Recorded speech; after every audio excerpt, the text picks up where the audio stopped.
Mesdames et messieurs, bonsoir et bienvenue dans notre rendez-vous culture. Mon invité ce soir est comédien, improvisateur et metteur en scène. Pour lui, la plus belle des pièces de théâtre est celle que l'on écrit sans scénario. Il maîtrise l'art de l'instantané avec comme seule règle du jeu l'imagination et l'instant présent.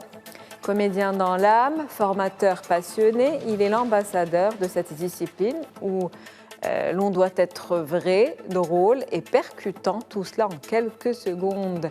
Smaïl Alaoui, je le disais, vous êtes comédien, metteur en scène, artiste, improvisateur, en tout cas plusieurs casquettes, on l'a compris. Bonsoir à vous, c'est un plaisir de vous recevoir. Bonsoir, le plaisir est à moi. Alors, on va commencer par parler de cette passion qui est le théâtre, ou devrais-je dire peut-être cette vocation. Comment cette aventure a commencé pour vous ?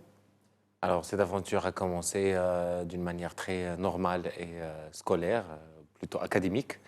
J'ai fait l'ISADAC, donc l'Institut supérieur d'art dramatique et d'animation culturelle. Je l'ai fini en 2014.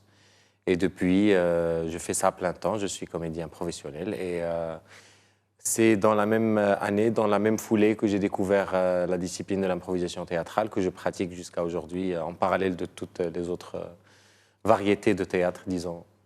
J'ai eu la chance de... Donc je le disais, vous avez plusieurs casquettes, vous faites de l'improvisation et on va se concentrer là-dessus, mais vous faites d'autres choses également. Vous faites du théâtre classique, vous êtes comédien, vous êtes formateur, vous avez créé une troupe, en tout cas plusieurs activités. Absolument, donc je ne fais pas que de l'improvisation théâtrale, je suis formé, une formation de comédien, disons, pas classique, mais polyvalente. Et voilà, en ce moment, je suis sur un projet qui touche un petit peu aux arts du cirque, un autre projet plutôt destiné à une tranche d'âge un peu jeune, projet pour enfants, un spectacle de marionnettes. Donc, c'est pour trouver ou pour garder un petit peu le plaisir de faire de nouvelles choses à chaque fois. En tout cas, pour ce qui concerne l'improvisation théâtrale, qu'est-ce qui vous plaît le plus dans l'impro ?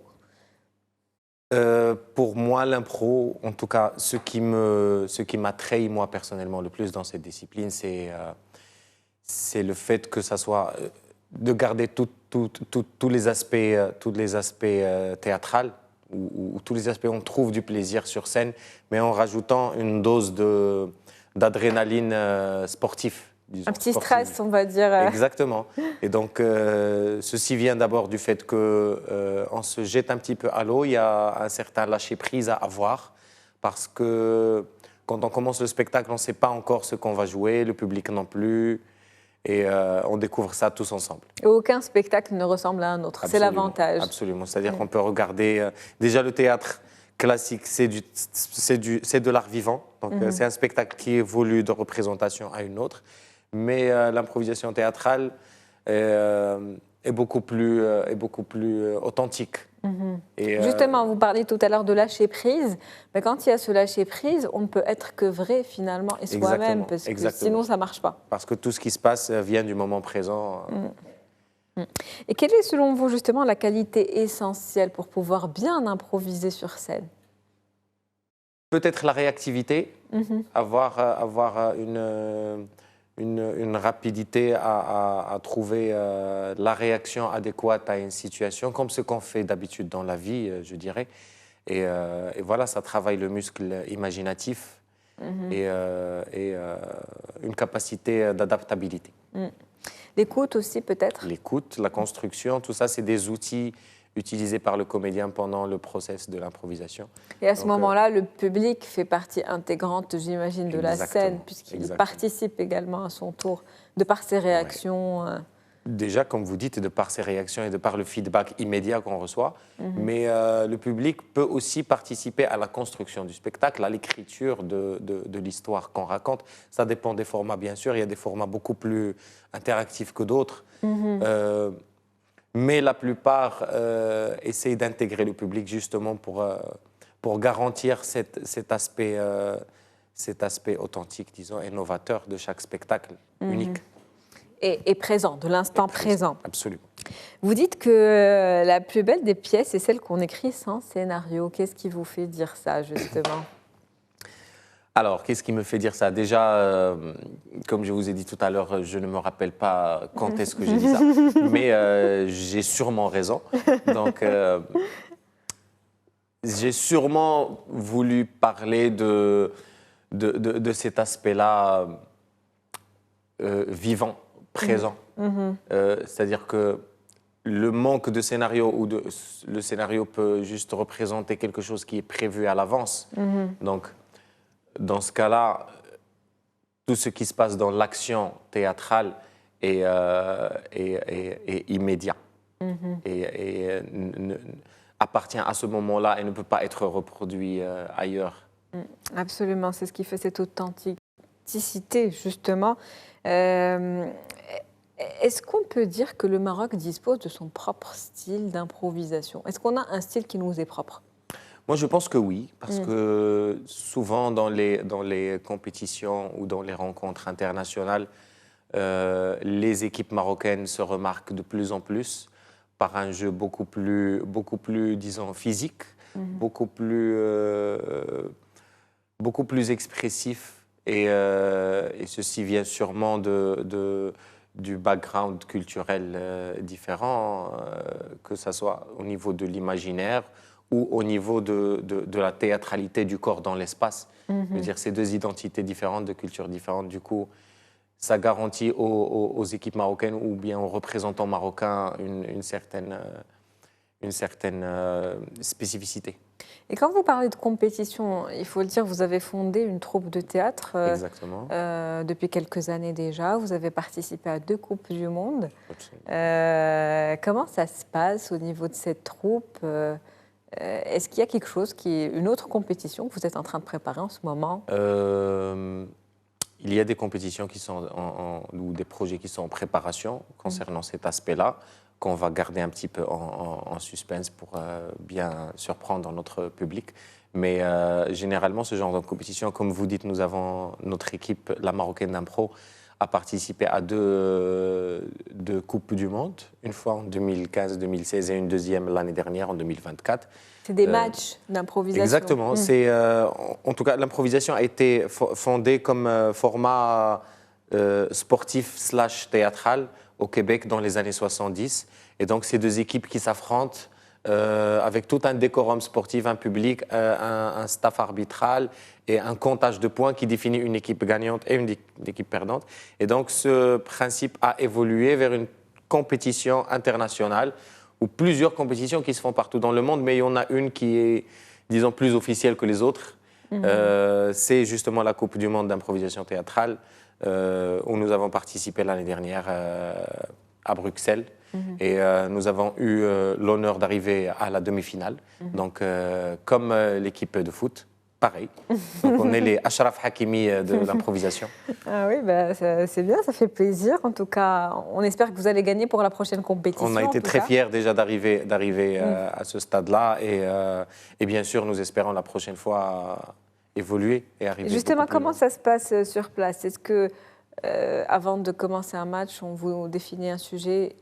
Pas du tout, pas du tout. Alors les sujets ou la thématique qui est considérée comme le titre de l'improvisation, le titre de la scène qu'on va jouer ensemble, il est donné 20 secondes après le début de la scène. Donc on annonce exactement, on annonce les contraintes, donc le titre, la durée de l'improvisation et la catégorie de jeu, et on attribue 20 secondes de réflexion aux 2 équipes, et l'improvisation commence aussitôt.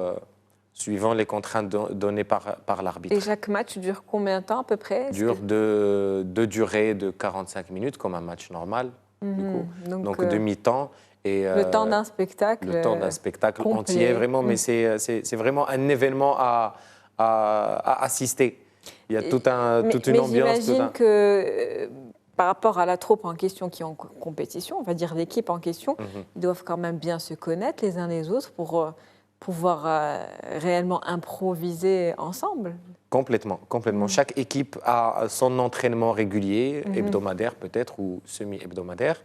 Et donc, faut le concevoir comme une discipline sportive, c'est-à-dire qu'il y a des skills à maintenir.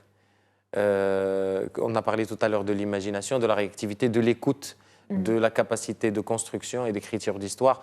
Tout ça, c'est des choses qui s'apprennent d'abord et puis qui se maintiennent en forme. Et donc, c'est ce qui constitue un entraînement lambda d'une équipe d'improvisation.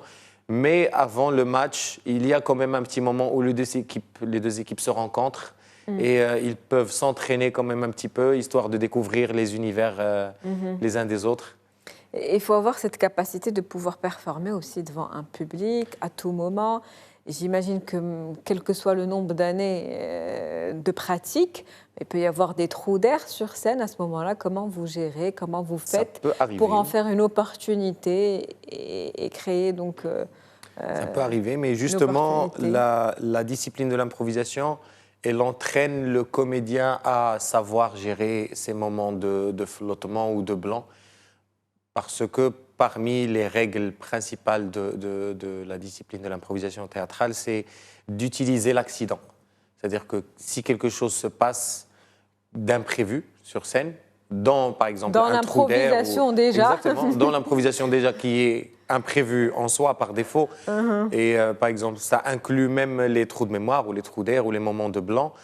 Ça aussi, c'est considéré comme des accidents, mais qui sont... utilisés comme des cadeaux donnés par les circonstances. À ce moment-là, c'est le rôle du partenaire.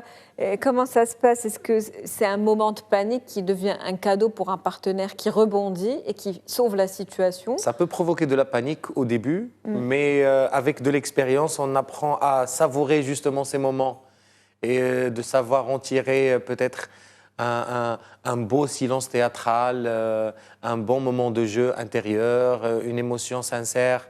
Donc il y a toujours quelque chose de positif à sortir de ces moments-là. En tout cas, vous avez une autre casquette, celle de formateur également. Comment vous formez aujourd'hui les jeunes artistes pour en faire les artistes de demain qui sont, on va dire, des artistes accomplis? C'est une des composantes très importantes du métier de comédien, c'est la transmission. C'est-à-dire que c'est un vieux métier, c'est l'un des plus vieux métiers du monde, le métier de comédien, le métier d'homme de théâtre. Et une de nos responsabilités, c'est de continuer à transmettre ce savoir. Et donc, bien sûr, très modestement, le peu d'informations que nous avons, on ne peut que les apprendre à d'autres personnes qui pourront eux-mêmes les faire évoluer. Et nous essayons toujours d'inculquer des principes de sincérité, surtout, pendant la formation, pendant les formations, pendant la transmission. Et on revient encore à cette authenticité qu'il faut avoir, le fait d'être soi, d'être vrai. Un dernier mot sur vos projets actuellement en cours. Dans les prochaines semaines, dans les prochains jours à venir, j'ai 2 petites tournées de 2 pièces théâtrales différentes. Donc, la pièce de théâtre Shems, mise en scène par Amin Boudreika, qui a remporté le 2e prix au Festival de Carthage en 2023, si je ne m'abuse, et qui sera jouée ce jeudi au Théâtre Al-Mansour à 19h30, 20h, un truc comme ça. À vérifier. Et aussi la pièce Teb Tawkhfif qui est mise en scène par Dr Msaoud Bouhsine et qui sera programmée dans les semaines à venir. Donc, on a hâte en tout cas de vous découvrir sur scène. Merci beaucoup. Merci à vous, Smaïl Alaoui. Je rappelle que vous êtes comédien, metteur en scène, artiste, formateur également. C'était un plaisir de vous avoir avec nous. Le plaisir est partagé. Merci de m'accueillir. C'est la fin d'Invité Culture pour ce soir. Je vous souhaite une très bonne soirée.